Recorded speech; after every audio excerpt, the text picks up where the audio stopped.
महालक्ष्मी व्रत कथा। महाभारत काल में महर्षि वेद व्यास हस्तिनापुर आए। उनका सम्मान करते हुए राजा धृतराष्ट्र, रानी गांधारी और माता कुंती ने उन स्त्रियों के लिए एक ऐसा व्रत के बारे में पूछा जिससे राज में सुख, समृद्धि और वैभव हमेशा बना रहे।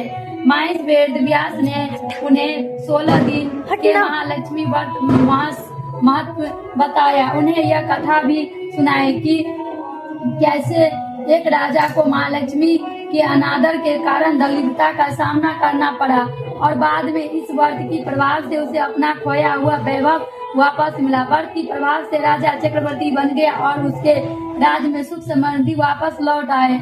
महालक्ष्मी कथा का महत्व। महालक्ष्मी कथा पाठ और श्रवण करने से माता लक्ष्मी प्रसन्न होती है और अपने भक्तों पर कृपा बरसाती है। इस कथा को सुनने और व्रत करने से घर में सुख समृद्धि और धन का वास होता है और दरिद्रता का नाश होती है।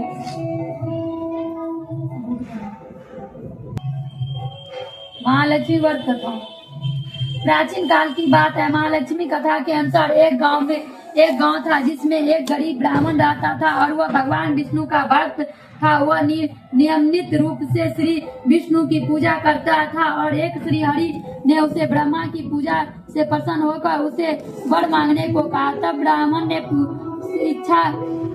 इच्छा से जाहिर की कि लक्ष्मी जी का निवास उसके घर में हो। यह सुनकर विष्णु ने लक्ष्मी जी का प्राप्ति का मार्ग ब्राह्मणों को यहाँ आकर उपले बताया। विष्णु जी ने कहा कि मंदिर के सामने एक स्त्री आती है जो यह आकर उपले थोपती है, उसे अपने घर आने का निमंत्रण दे दो। वह धन की देवी है।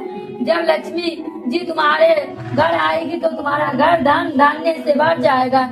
इतने कहकर विष्णु जी ने धन में मगन हो गए और अगले दिन सुबह 4 बजे ही मंदिर के सामने ब्राह्मण आकर बैठ गया।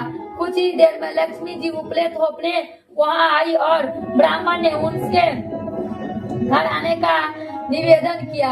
वह सुनकर लक्ष्मी जी ने समझ गया कि यह सब कुछ ही देर में लक्ष्मी जी उपले थोपने आई और ब्राह्मण ने उनसे उसके घर आने का निवेदन किया।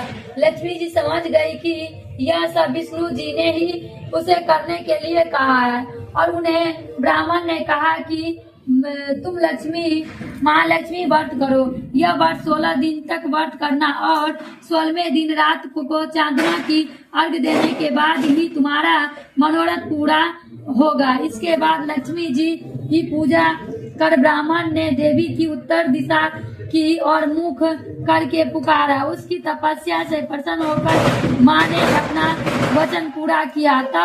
तब से ही यह व्रत की पूरी श्रद्धा किया जाता है।